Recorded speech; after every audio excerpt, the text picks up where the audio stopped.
Puji Tuhan. Selamat pagi Bapak Ibu, Shalom. Pagi hari ini kita mau datang kepada Tuhan. Kita mau menikmati Tuhan. Kita mau merayakan segala kebaikan Tuhan dalam kehidupan kita. Kita menaikkan syukur kita di hadapan Tuhan. Layaklah segala bangsa sujud kepadamu.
Ooh.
Tuhanku ajaib.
Untuk Yesusku yang terindah, selamanya ku menyembahmu,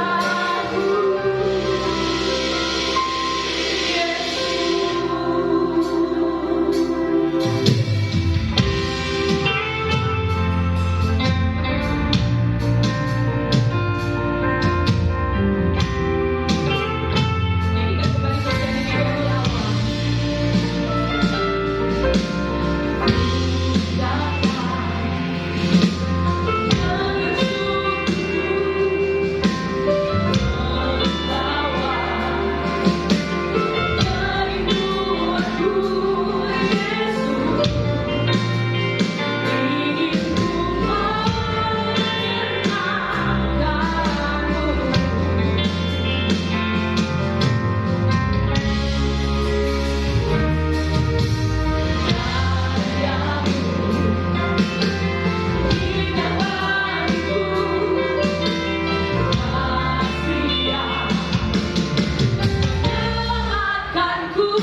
Tuhan memberkati kita, anugerah Tuhan Yesus melimpah untuk kita semua.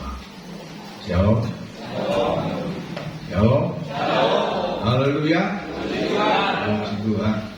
Bapak Ibu, saudara-saudara, kita sudah masuk di bulan Agustus tahun 2024. Cepat sekali ya, waktu berjalan terus, dan Tuhan kiranya tolong kita semua. Wajah saudara, wajah yang orang Jawa Tengah sumringah. Kenapa? Diberkati Tuhan.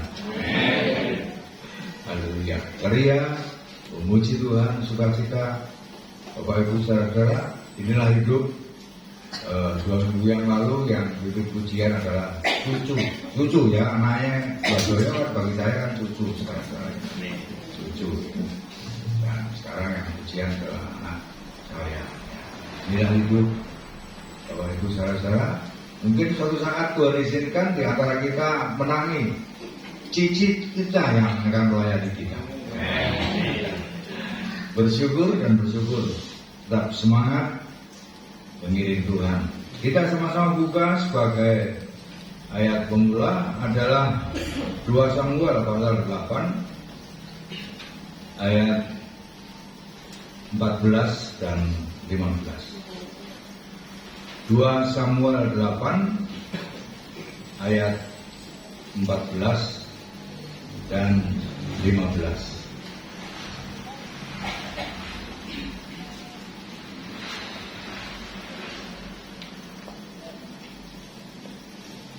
Dua Samuel 8 ayat 14 dan 15. Nanti ayat 15 kita baca bersama-sama.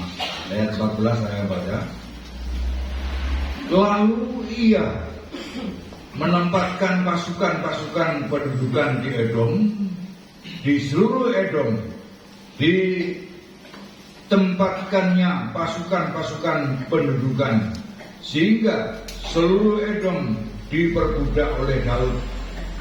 Tuhan memberi kemenangan kepada Daud kemanapun ia pergi berperang. Ayat 15, 1, 2, 3. Demikianlah Daud telah memerintah atas seluruh Israel dan menegakkan keadilan dan kebenaran bagi seluruh bangsanya. Haleluya. Bapak Ibu, saudara-saudara, kalau membaca ayat-ayat ini menyenangkan. Kenapa? Mengapa? Tadi ayat 14, kemanapun Raja Daud berperang bersama-sama dengan, katakanlah, kolehannya, saya pakai istilah kolehannya, dengan prajurit-prajuritnya, dikatakan Tuhan selalu memberikan kemenangan dan kemenangan. Katakanlah Bapak Ibu saudara, saat Daud menjadi raja keseluruhan dari 12 suku bangsa Israel, katakanlah tidak ada negara yang tidak dapat ditaklukkan. Yang di dalam kerajaan-kerajaan Filistin semua takut, karena Tuhan memberikan kemenangan dan kemenangan. Namun Bapak Ibu saudara, sejarah ini panjang. Dalam 1 Samuel pasal 16 ayat 13, saya tidak akan baca ya supaya waktunya enggak memakan waktu yang panjang. Daud dilantik melalui hambanya Nabi Samuel. Daud dilantik menjadi raja bangsa Israel. Bapak Ibu saudara-saudara, masih sangat muda. Nah, nanti suatu saat Pak Samuel akan jelaskan kira-kira usia berapa, tapi kalau renungan saya kira-kira 16-17 tahun. ketika Daud dipanggil dari sangat mengembalakan domba. Bapak Ibu saudara, saya merenungkan di rumah ada acara khusus. Tapi salah satu dari anak Bapak Isai tidak ada di rumah, belum ada di rumah, sementara bersama-sama dengan domba-dombanya. Bapak Ibu, memang dalam kehidupan bangsa Israel, anak bungsu itu nggak masuk hitungan. Anak sulung yang dikatakan dapat berkat 2 kali ganda. Kalau anak bungsu kita dapat anak kedua, ketiga, keempat 100-an ribu, anak sulung 200 ribu. Namun demikian, ketika Daud dipanggil datang, Daud tidak ngambek. Nah, ini salah satu sikap yang baik, Daud tidak ngambek. Berbeda dengan kalau saudara membaca Lukas pasal 15, ketika di rumah ada pesta, di sana anak sulung yang ngambek, nggak mau masuk. Tapi Daud, Bapak Ibu saudara-saudara, seorang pribadi yang berjiwa besar. Ketika dia diundang, dia dipanggil, dia datang. Dia tidak menyalahkan kedua orang tuanya. Walau mungkin kalau kita renungkan dibandingkan dengan Mazmur 27, Daud, Bapak Ibu saudara-saudara, sebagai anak bungsu mendapat perlakuan yang kurang adil. Itu bisa terjadi. Itu manusiawi. Bapak Ibu saudara-saudara, setelah Daud dilantik menjadi raja, katakanlah dalam usia 17 atau 16 17 tahun, kurang lebih. Ya. Bapak Ibu saudara-saudara, Raja Saul masih berkuasa. Raja Daud tidak otomatis seperti 2 Samuel pasal 8 tadi ayat 14, ayat 15 yang kita baca. Memerintah, menjadi penguasa. Bapak Ibu saudara-saudara, bahkan di bagian lain ada ayat-ayat yang mengatakan raja-raja sekitar pun banyak yang tunduk tanpa dikalahkan oleh Daud. Bapak Ibu saudara-saudara yang dikasihi Tuhan, pasal 17, Daud berprestasi yang gilang gemilang.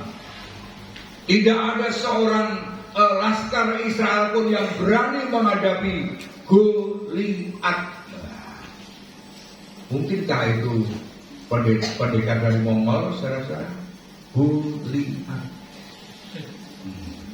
Mungkin juga, saudara-saudara. Di dalam Alkitab ada nama Kimham. Nama Kimham kan cenderung ke negara RRT. Ada. Bapak Ibu saudara-saudara yang dikasih Tuhan, berprestasi yang luar biasa. Daud mampu mengalahkan Goliat hanya bersenjatakan pengali-ali. Di tempat saya namanya blandring. Tidak semua orang bisa menggunakan pengali-ali, Bapak Ibu saudara-saudara. Dalam satu RT di tempat saya, salah seorang yang bisa menggunakan pengali-ali itu, blandring itu, saudara-saudara, adalah Omnya Rudi. Hanya satu orang itu yang bisa menggunakan blandring, pengali-ali. Bapak Ibu saudara-saudara, tidak semua orang. Pasal 18, Daud diangkat menjadi menantu raja. Enak ya, jadi menantunya Raja Saul. Sudah dilantik sebagai raja, dipersiapkan untuk mengganti Raja Saul. Daud sudah diambil menantu oleh Raja Saul. Bapak Ibu saudara-saudara, karena prestasinya, maka anak perempuan yang tertua, Merab, diberikan kepada Daud menjadi menantu raja, menjadi komandan batalion karena mengepalai 1000 prajurit, katakanlah. Bapak Ibu saudara-saudara, namun ketika sampai hari katakanlah acara untuk dipertemukan dengan Merab, oleh Saul, Merab diberikan kepada orang lain. Betapa sakitnya saudara-saudara. Raja Daud. Namun adiknya Michal jatuh cinta kepada Daud.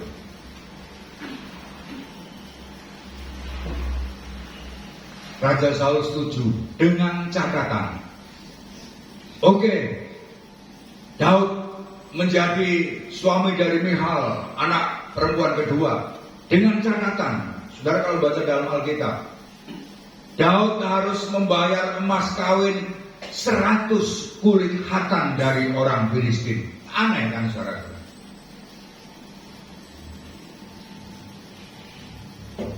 Pendek cerita, Daud menyetujui. Bukan hanya 100 kulit khatan dari orang Filistin, 200. Tepat pada waktunya Daud dapat melakukan itu semua. Dengan tujuan tentu, tujuan jelas dari Raja Saul, supaya Daud mati terbunuh. Bapak Ibu saudara-saudara, maaf, dengan kata lain, Raja Saul menikmati sate kulit khatan dari orang Filistin. 200 kulit khatan saudara-saudara. Dengan kata 200 pria yang dibunuh oleh Daud bersama dengan orang yang membantu. Bapak Ibu saudara-saudara yang dikasih Tuhan, kemudian dari mana awal dari keirian Raja Saul? Pasal 18 dari 1 Samuel.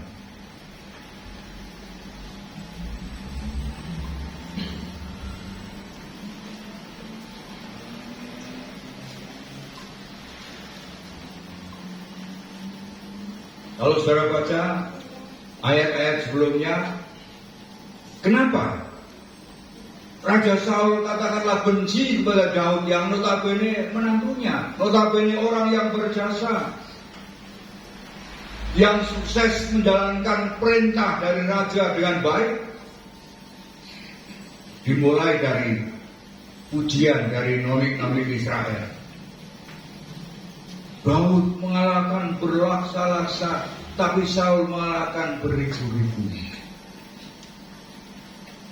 Daud mengalahkan berlaksa-laksa, tapi Saul mengalahkan beribu-ribu. Ayat 9 dari 1 Samuel 18. Sejak hari itu, maka Saul selalu mendengki Daud. Baik, ketemu istilah dengki. Dengki serai, gawen, panasten, tumbak tusukan, ya kan? Raja Saul mendengki kepada orang yang berjasa dalam pemerintahannya. Sungguhnya orang yang bisa diandalkan, orang yang dapat diandalkan, orang yang berprestasi. Bapak Ibu saudara-saudara yang dikasih Tuhan, namun dari sanalah Raja Saul mulai dengki, yang notabene adalah menantunya sendiri.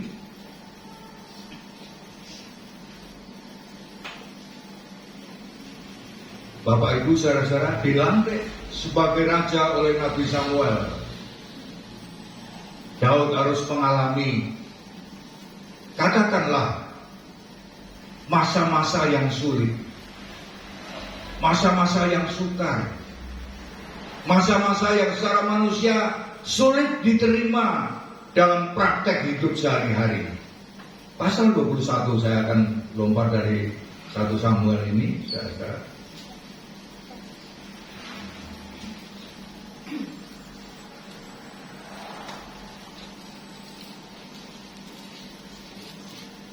pasal 20, ketika Daud lari di Nayot dan Yonatan anak Raja Saul mencarinya, maka larilah Daud dari Nayot dekat Rama, sampailah ia kepada Yonatan lalu berkata, nah ini Bapak Ibu saudara, sebagai manusia Daud juga ada perasaan yang kok iso loh. Apakah yang telah ku berbuat? Apakah kesalahanku dan apakah dosaku terhadap ayahmu sehingga ia ingin mencabut nyawaku? Ini Daud kepada Yonatan itu seperti, tentu secara manusia itu seperti nggak terima secara ya. Apakah salahku? Apakah dosaku? Kurang apa aku? Bapak Ibu saudara-saudara, seringkali kita ketemu istilah-istilah ini. Aku kurang apa? Ini tambahan sedikit. Ketika saya melayani di Sekar Gadung sekian tahun yang lalu, ada katakanlah seorang juragan dari Surabaya. Iso katut mantan asisten rumah tangganya yang tinggal di Tumpak Gadung. Mungkin Pak tahu Tumpak Gadung ini. Tumpak Gadung itu dari Komplek Wibowo masih masuk ke selatan. Zaman itu jalannya masih susah saja. Aspalnya lebar.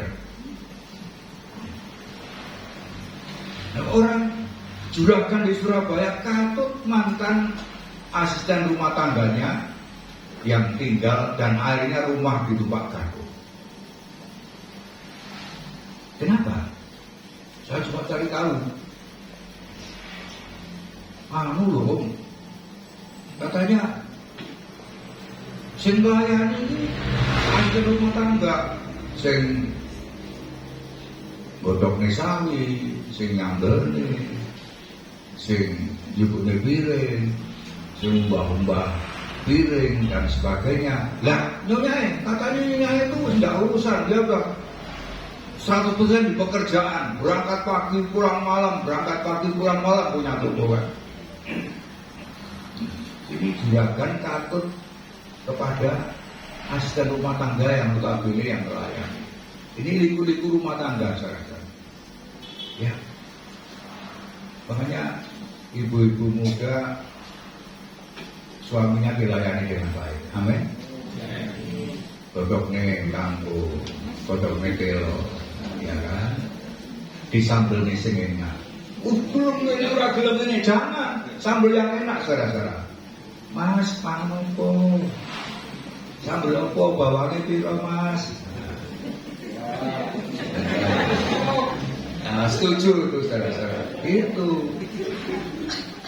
Ini kan liku-liku rumah tangga. Daud kan sama saja dosa salah aku apa? Nah, kurang apa? Nah, ini hanya tambahan saja supaya bisa yang ojo dipakani godhong kates terus, blubek terang-terang, ya kan? Pagi godhong kates, siang godhong kates, sore godhong kates. Nah, jangan saudara-saudara. Jangan godhong daun ubi. Pelo nanti, kalau pelo nambah tidak apa-apa, hanya resikonya nanti mansur-mansur. Bapak Ibu saudara-saudara, ini tambahan lagi pelajaran besar. Ketika saya dengan gembala saudara antar gembala senior menunggu di lobi, ada orang yang antri bawa cucunya. Mang cucunya kelihatannya suaranya banyak ngomong keras. Nah, cucunya melayu ke pintu gerbang. Baik kejar sampai di pintu gerbang itu kedumbruk kerungkep. Ya, tolong orang akeh saudara. Olehnya pada saudara-saudara yang punya anak, cocok dibikin baik. Ini pelajaran besar kan? Kalau baik kondangan, ya kalau orang melu ya aja dikon melu. Kowe nek rewel putune bae sing sakno. Bae melu aku ben aku dhewe aja digawani putu, ya kan? Ini hanya sekedar saja saudara. Terus, ya, Mbak, tak titipkan anakku ya, aku tak lunga aja suwe-suwe. Kowe nek putune rewel aku mah bae sakno.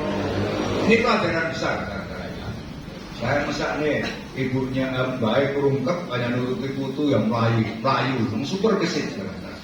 Akhirnya telah dipegang orang lain, baik diangkat orang banyak, duduk, dicekoli, nangis. Ini pelajaran besar ya. Wis bene nek baik nggak melaku dewe. Ya. Nek baik meh, misalnya kontrolan rumah sakit, ojo gawani putu lah, mesak nih ya. Ini pelajaran besar ya, nasihat saudara-saudara ya, karena ini pengalaman saya lihat sakne baik dari pucat saudara-saudara, kurungkep ya, di rumah sakit itu rayu nututi putune atau kurungkep saudara. Itu saja pelajaran besar. Kembali kepada firman Allah. Daud sebagai manusia mudoroso saudara. Terus Bapak Ibu saudara-saudara, saya akan lanjut di sini. Daud walau demikian tetap menjaga sikap hati dan sikap kepada Raja Saul yang notabene rajanya, yang notabene adalah mertuanya. 1 Samuel pasal 24, saya akan lompat ini ya, 24.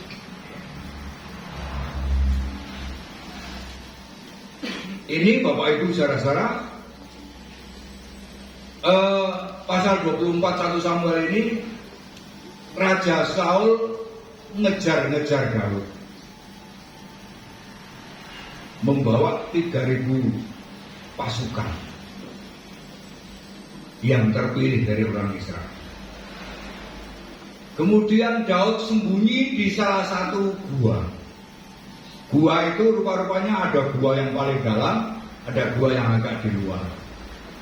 Kalau saudara sedikit perbandingkan dengan kemah tabernakel, ada ruang Maha Kudus, ada ruang kudus. Nah, diibaratkan rupa-rupanya saudara-saudara, gua yang bukan dalam tapi bukan yang paling dalam. Daud dan kawan-kawan sembunyi di gua yang paling dalam.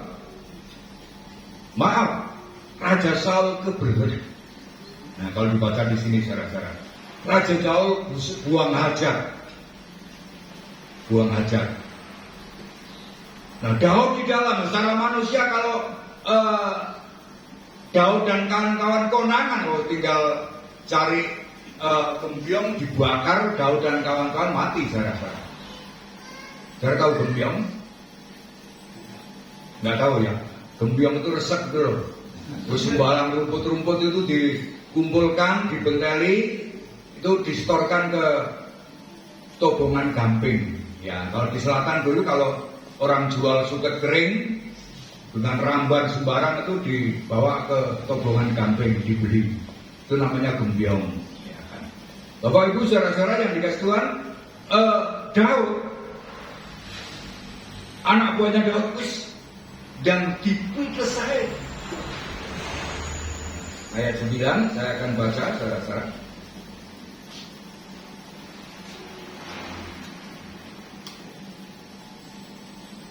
Mulai ayat 8. Dan Daud mencegah orang-orangnya dengan perkataan itu. Ia tidak mengizinkan mereka bangkit menyerang Saul. Sementara itu Saul telah bangun meninggalkan gua itu, hendak melanjutkan perjalanannya. Kemudian bangunlah Daud, ia keluar dari dalam gua itu dan berseru kepada Saul dari belakang. Katanya, "Tuanku Raja." Saul menoleh ke belakang, lalu Daud berlutut dengan mukanya ke tanah dan sujud menyembah. Kalau kita baca ayat-ayat lanjutan di pasal 1, Daud, sementara Saul buang hajat, rupanya saudara-saudara wis kempet gak bisa. Puncak jubahnya dipotong oleh anak buahnya Daud. saudara-saudara. Saya mendengar cerita dulu mantan sopirnya Bupati almarhum Pak Sanusi pernah mau acara di Malang, kebelet di Karangkates, ya kan. Oleh anak buahnya juga dibawa ke Karangkates, yang turun tuh buang aja di situ. Namanya Pak Yan, aku tuh bupati loh, ya, kosong kenang kene. Lah, penjenengan kebelet loh Pak. Kurang kebelet itu nggak mikir saya. Wis, biar gone, rupanya Raja Saul betul-betul menikmati ketika kebelet itu, saudara-saudara, sehingga puncak jubahnya ketika dipotong nggak ngerti. Bapak Ibu saudara-saudara, saya akan mereka dalam di sana. Daud berseru keluar ketika Saul keluar, Daud keluar dari yang paling dalam berseru. Sikap Daud tidak akan menyentuh orang yang pernah diurapi Tuhan. Dan di sini Daud tetap rendah hati, tetap sopan, tetap hormat kepada raja. Ya, ambil aja hormat. Daud hormat. Daud menghargai. Walau Daud diperlakukan semena-mena, walau Daud dikejar-kejar, kalau saudara membaca bagaikan ayam hutan, bagaikan anjing dikejar-kejar oleh Raja Saul, tapi sikap hati Daud tetap hormat kepada raja. Karena raja yang diurapi oleh Tuhan, Daud tidak mau menjamah, mencelakai, mencederai. Daud hormat.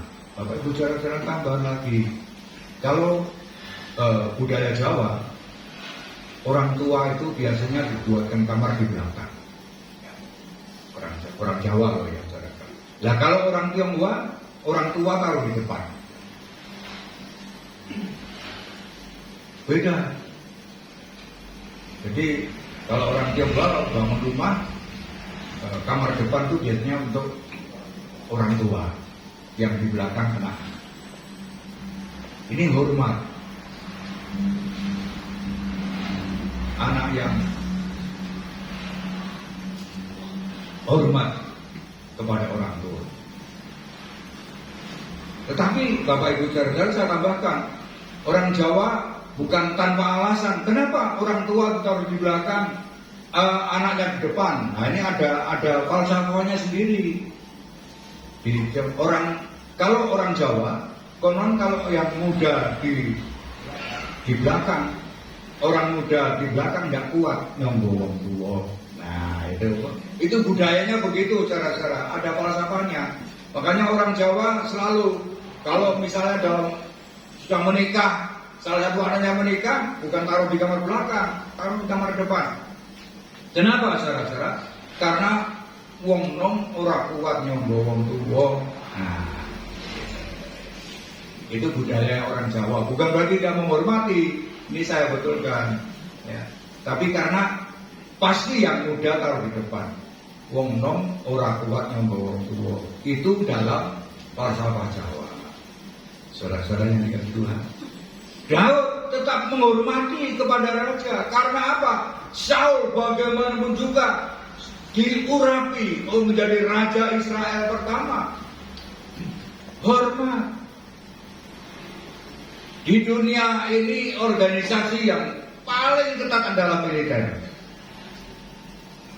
Saudara-saudara, dalam militer itu walau mungkin ya, dandemnya ini masih muda, tapi karena dia lulusan Akmil, pangkatnya letkol, mungkin di bawah-bawahnya pasi 1, pasi 2 dan sebagainya, itu bukan dari Akmil, umurnya lebih tua, tapi karena kalah pangkat pasti hormat. Pasti hormat. Bapak Ibu saudara, hormat itu sekarang sedang mulai digalakkan lagi. Pendidikan yang berakhlak kan, nanti ada. Sekarang kan ketemu tulisan pendidikan yang berakhlak.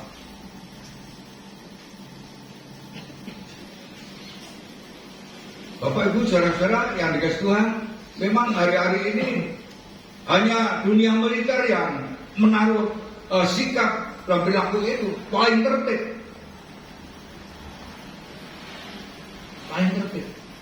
Kalau bukan gandeng atau pangdam, kalau misalnya kepala transmigrasi angkatan darat dulu ada, itu kalau ditanya apa? Oh bapaknya ada di dalam. Kalau di dunia umum, saudara-saudara, sekarang ini susah mencari hormat. Karena kalau lihat di YouTube itu, waduh, presiden dianjing-anjingkan, coba ngeri juga saudara. Ngeri ya, dunia maya sekarang.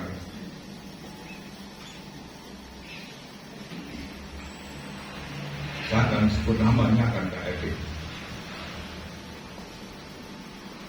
Orang itu bisa berani berbuat apa saja, saudara-saudara. Mari kita belajar dari Daud. Tuanku raja. Saul menoleh ke belakang, lalu Daud berlutut dengan mukanya ke tanah dan sujud menyembah. Tuanku raja. Tuanku raja. Bapak Ibu saudara-saudara, pasal 26 saya akan lompat ini.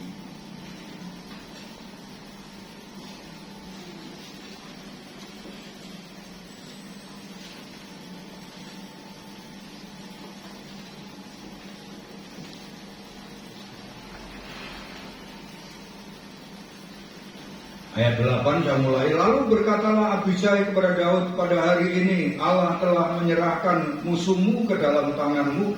Oleh sebab itu izinkanlah kiranya aku menancapkan dia ke tanah dengan tombak ini, dengan satu tikaman saja, tidak usah dia kutancapkan 2 kali.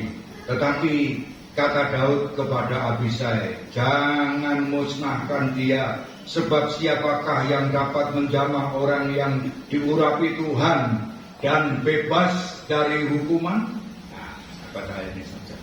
Bapak Ibu saudara-saudara yang dikasih Tuhan, kembali Daud masih menghargai, menghormati Saul, orang yang diurapi Tuhan menjadi raja. Hormat. Daud menghormati Saul sama dengan menghormati otoritas pengurapan itu dari Tuhan. Menghormati Tuhan, menghormati Saul, menghormati Tuhan. Takut karena Tuhan yang mengurapi. Daud tidak berani menjamah. Daud tetap memperlakukan dengan baik. Di sini saudara-saudara, kembali Daud dikejar-kejar. Saul berkemah di lembah.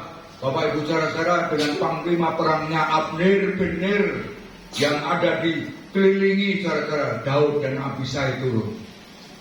Tombaknya Saul yang ditancapkan di sebelah kepala Raja Saul diambil. Kendi yang untuk minum Raja Saul diambil. Tapi Daud tidak mau mencederai sedikit pun, hanya mengambil tombak dan kendinya. Kemudian dari atas gunung yang tinggi, hai Ner, Abner, tidakkah engkau menjaga Tuanmu Raja?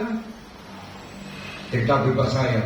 Coba lihat kendi yang biasa untuk minum Raja. Tombak Raja ada di mana? Ini. Abishai, salah satu pengawalnya Daud. Saya akan bunuh sekarang. Jangan. Menghargai, menghormati. Bapak Ibu saudara-saudara yang dikasih Tuhan, kembali saya menyampaikan ini.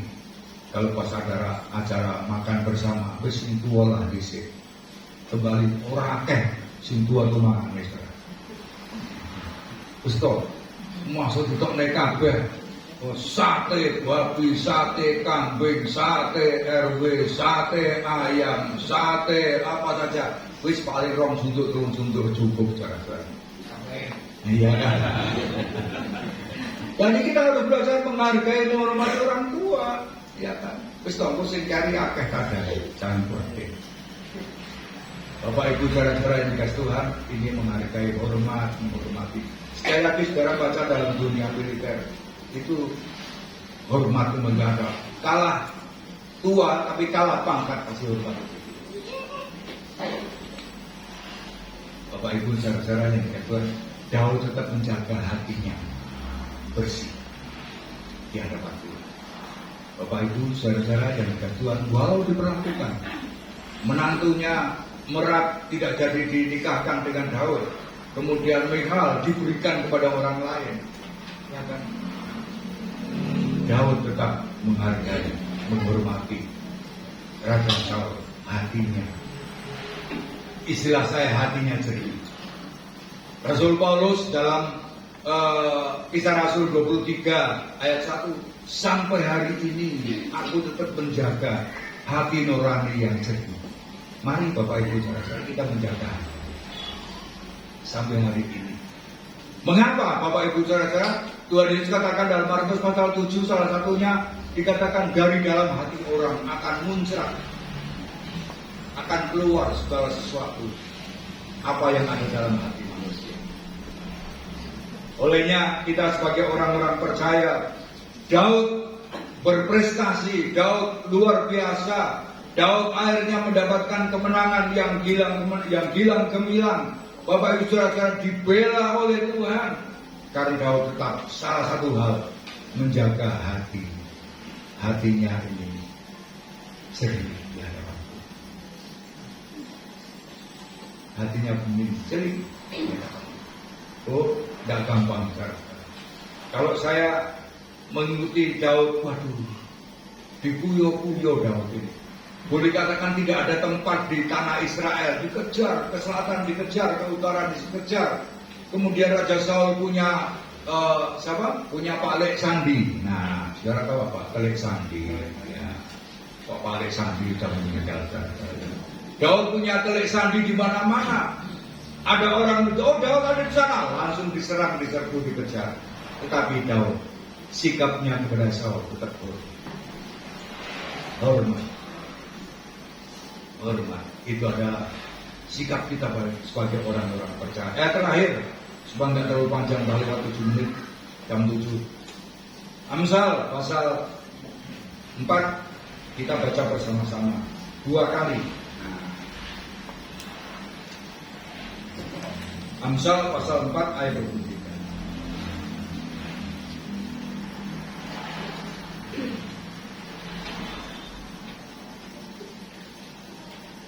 Amsal 4 ayat 23 bisa dilayangkan. Kita baca bersama-sama 2 kali. 1, 2, 3. Jagalah hatimu dengan segala kewaspadaan, karena dari situlah terpancar kehidupan. Sekali lagi, jagalah hatimu dengan segala kewaspadaan, karena dari situlah terpancar kehidupan. Sekarang mu gantiku aja, sekali lagi kalau gitu. 1, 2, 3. Jagalah hatiku dengan segala kewaspadaan, karena dari situlah terpancar kehidupan. Haleluya. Haleluya. Saya akan tambahkan dalam terjemahan lama. Ini menurut saya lebih. Peliharakanlah hatimu terlebih daripada segala yang patut dipeliharakan. Dari segala yang patut dipeliharakan. Rambut mungkin dipelihara, kuku dipelihara, hidung dipelihara, meripat dipelihara, hidup dipelihara, saudara-saudara, apalagi alis dipelihara, telinga dipelihara, semua dipelihara, leher dikalungi dipelihara, kurang kakinya dikasih gelang dipelihara, saudara-saudara. Gelang bukan hanya di tangan kanan kiri, di kaki kanan kiri dikasih gelang. Saudara, padahal bukan pemain remo, tapi kakinya dikasih gelang, saudara-saudara ya. Kalau pemain remo kan berincing-berincing, saudara-saudara kan. Kakinya dikasih gelang, dipelihara. Tapi dari semua itu bukan berarti tidak boleh. Ya, tapi hati dipelihara. Dari segala yang patut dipelihara. Karena dikatakan saudara-saudara, karena dari dalamnya terpancarlah segala mata air hidup. Amin. Pelihara hati. Tepuk tangan kiri. Muridnya. Pelihara. Jaga hati. Muridnya. Pelihara hati. Tuhan berkati. Begitu saudara-saudara. Pelihara hati, Tuhan berkati. Ya, puji Tuhan.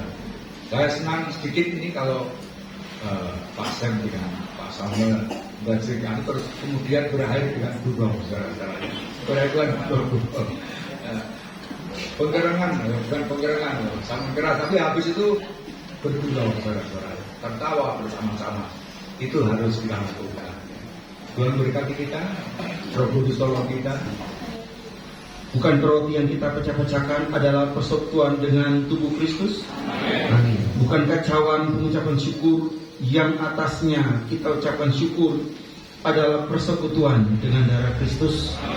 Amin. Dan biarlah dalam kehidupan ini menghadapi setiap pergumulan masalah tantangan, Engkau selalu ada bersama dengan mereka, menyertai mereka, menguatkan iman percaya mereka, teguhkan mereka Tuhan untuk mengangkat memandang kepada Tuhan, tetap percaya bahwa Engkau akan selalu menolong dan akan selalu menyelamatkan mereka di segala pergumulan tantangan yang mereka hadapi. Terima kasih Tuhan.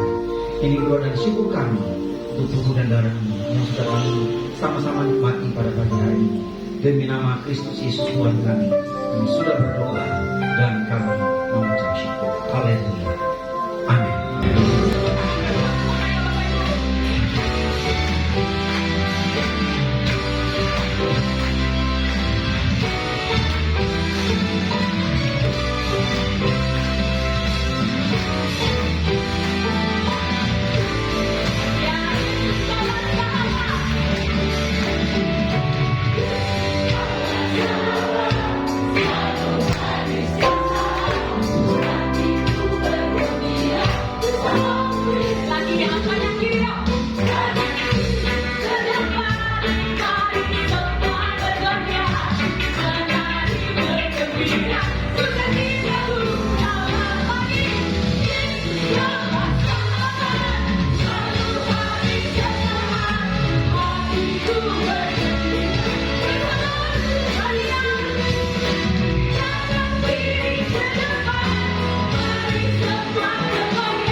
Arahkanlah hatimu kepada Tuhan dan terimalah berkat dari Tuhan.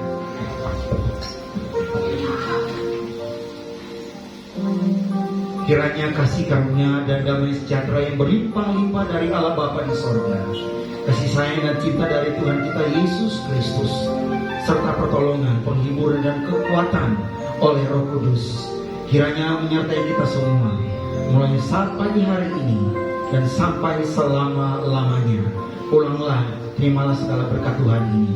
Di dalam nama Tuhan Yesus Kristus kami sudah berdoa dan terima berkat Tuhan ini.